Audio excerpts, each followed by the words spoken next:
worried about that.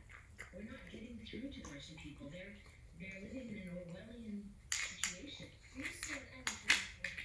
I do. I believe that if we could sanction fully, if we could isolate and we could be united in doing so in